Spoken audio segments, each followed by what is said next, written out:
नमस्कार मंडळी. जर तुम्हाला साबुदाणे वडे, साबुदाण्याची खिचडी खाऊन कंटाळा आला असेल तर आज मी तुमच्यासाठी वरीच्या तांदळाची नवीन रेसिपी घेऊन आलेली आहे. ही रेसिपी तुम्हाला नक्कीच आवडेल. चला तर रेसिपीला सुरुवात करूया. तर मी इथे वरीचे तांदूळ मिक्सरला बारीक करून याची पावडर करून घेतलेली आहे. 1 कप वरीचे तांदूळ घेतलेले आहेत. यानंतर इथे 2 बटाट्याचे असे स्लाइस करून पाण्यामध्ये घालून ठेवलेले आहेत, कारण हे बटाटे लगेच काळे पडतात, यासाठी हे पाण्यामध्ये ठेवायचे आहेत. त्यानंतर मिक्सरच्या भांड्यामध्ये हे सगळे बटाट्याचे तुकडे घालून घ्यायचे आहेत. तर 1 वाटी वरीच्या तांदळासाठी इथे मी 2 बटाट्याचा वापर केलेला आहे. तुम्हाला जर ही रेसिपी जास्त क्वांटिटीमध्ये बनवायची असेल तर तशा पद्धतीने तुम्ही जास्त घ्या. तर हे बटाटे सगळे मी मिक्सरच्या भांड्यात घालून घेतलेले आहेत. आता झाकण लावायचं आहे आणि पाणी न घालताच बारीक वाटून घ्यायचं आहे. तर हे बघा, अशा पद्धतीने ही बटाट्याची पेस्ट तयार झालेली आहे. इथे मी पाण्याचा अजिबात वापर केला नाही. ज्या बाउलमध्ये मी वरीच्या तांदळाची पावडर घातली आहे त्याच बाउलमध्ये मी बटाट्याची पेस्ट सुद्धा घातलेली आहे. आता इथे मी अर्धा कप दही घेतलेला आहे. दही हे घरगुतीच आहे आणि घट्ट दहीचा इथे मी वापर केलेला आहे.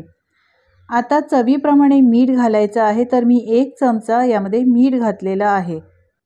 आता मीठ घातल्यानंतर चमच्याने सगळं मिश्रण एकजीव करून घ्यायचं आहे.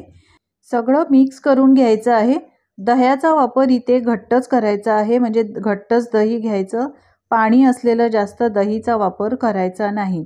तर हे मिश्रण छान मी मिक्स करून घेतलेलं आहे. आता हे मिश्रण तुम्ही पाहू शकता, अशा पद्धतीने आपल्याला याची कन्सिस्टन्सी हवी. जास्त पातळ किंवा जास्त घट्ट ठेवू नये. तर हे आपलं मिश्रण आता तयार झालेलं आहे. आता झाकण ठेवायचं आहे आणि हे मिश्रण 15 ते 20 मिनिटं असंच बाजूला ठेवायचं आहे, कारण आपण इथे वरीचे तांदूळ वापरलेले आहेत आणि ते फुलून येण्यासाठी वेळ लागतात. आता आपण उपवासाची चटणी बनवूया. तर मिक्सरच्या भांड्यात इथे मी 1 कप किसलेलं खोबरं घेतलेलं आहे. त्यानंतर अर्धा कप शेंगदाणे यामध्येच घालायचे आहेत. 2 ते 3 हिरव्या मिरच्यांचे तुकडे असे मी तोडून घातलेले आहेत. कोथिंबीर आणि पुदिना घालायची आहे. तुम्हाला तिखट किती प्रमाणात हवं त्याप्रमाणे तुम्ही मिरच्याचा वापर करा. अर्धा लिंबाचा रस यामध्ये घालायचा आहे. 1 चमचा मी साखर घातलेली आहे.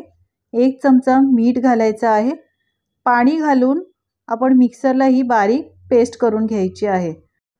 तर ही चटणी मी मिक्सरला वाटून घेतलेली आहे. आता एका भांड्यामध्ये ही चटणी काढून घ्यायची आहे. आता या चटणीला आणखीन स्वादिष्ट बनवण्यासाठी आपण एक फोडणी देणार आहोत. तर तेल घालायचं आहे.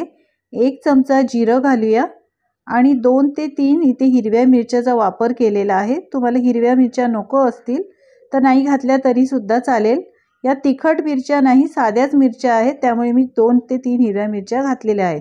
चटणी आपली तयार झालेली आहे.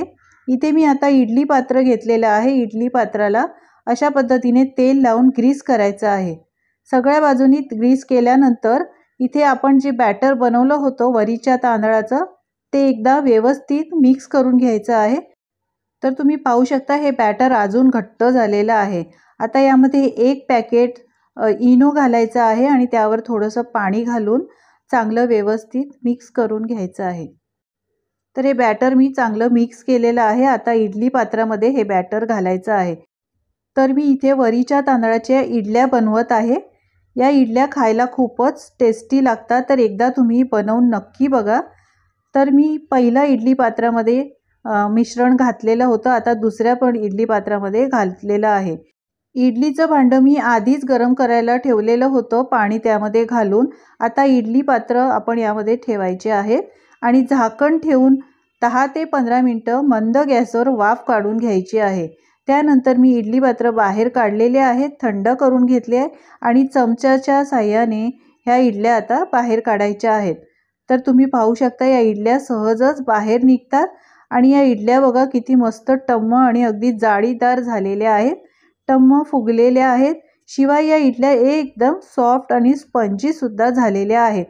आपण नेहमीच्या इडल्या बनवतो जसे की तांदूळ आणि रव्याच्या इडल्या बनवतो तशाच प्रकारे या इडल्या झालेल्या आहेत.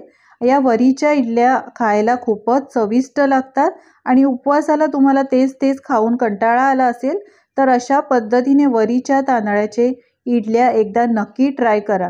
रेसिपी कशी वाटली तुम्हाला कमेंट्स करून सांगायला विसरू नका।